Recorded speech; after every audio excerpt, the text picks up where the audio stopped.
సమీపిస్తుండటంతో తెలుగు రాష్ట్రాలకు అగ్రనేతలు క్యూ కడుతున్నారు. నిన్న ఆంధ్రప్రదేశ్లో రాహుల్ పర్యటించగా ఇవాళ మోడీ వస్తున్నారు. అలాగే తెలంగాణలో కూడా ఇద్దరు ఒకే రోజు ప్రచారంతో హోరెత్తించబోతున్నారు. మోడీ ఇవాళ రాజమహేంద్రవరం, హైదరాబాద్ బహిరంగ సభల్లో పాల్గొంటారు.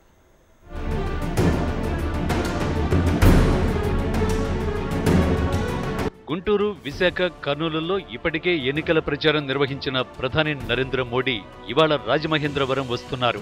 మధ్యాహ్నం 1:30కి రాజమండ్రి ఆర్ట్స్ కాలేజీ వేదికగా జరిగే సభలో మోడీ పాల్గొంటారు. ఆర్ట్స్ కాలేజీ ఆవరణలో బీజేపీ సభకు ఏర్పాట్లు పూర్తయ్యాయి. సభా ప్రాంగణాన్ని కేంద్ర భద్రతా బృందం పరిశీలించి పలు సూచనలు చేసింది. దేశవ్యాప్తంగా ఎన్నికల ప్రచార సభల్లో భాగంగా ఆంధ్ర రాష్ట్రంలో ఆల్రెడీ గుంటూరు, విశాఖపట్నం, కర్నూలులో వారు మాట్లాడడం జరిగింది. రాజమండ్రి అలానే తెలంగాణలో కూడా వారు మాట్లాడతారు. ఆంధ్రప్రదేశ్ అభివృద్ధిలో మోడీ యొక్క ప్రభుత్వం యొక్క పాత్రని ప్రజలకు వివరించడంలో పార్టీ, ప్రధానమంత్రి కూడా సఫలీకృతం అవ్వడం జరిగింది.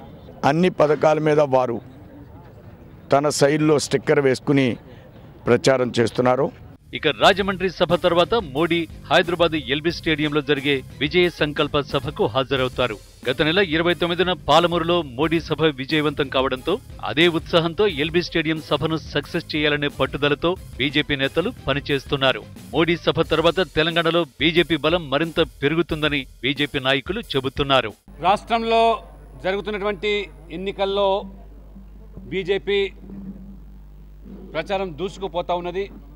ఈ పార్టీకే ప్రధానమంత్రి నరేంద్ర మోడీ గారు పాలమూరు జిల్లాలోని మహబూబ్ నగర్, నాగర్ కర్నూల్ పార్లమెంటు బహిరంగ సభలో తెలంగాణ ప్రజలు ఉద్దేశించి మాట్లాడమే కాకుండా అమిత్ షా గారు కూడా వారి పర్యటనలు ఖరారైనాయి. ఈ పార్టీకే వారు ఇంతకుముందు వచ్చి ఉన్నారు.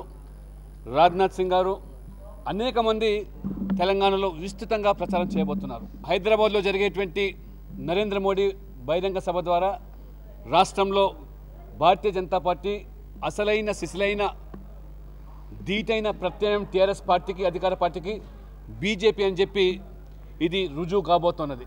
నిన్ననే బీజేపీలో చేరిన కాంగ్రెస్ తాజా మాజీ పొంగులేటి సుధాకర్ రెడ్డి మోడీ సభలో బీజేపీ కార్యకర్తలకు పరిచయం అవుతారు. అలాగే మాజీ మంత్రి విజయ రామారావు ఇవాళ బీజేపీ తీర్థం పుచ్చుకోనున్నారు.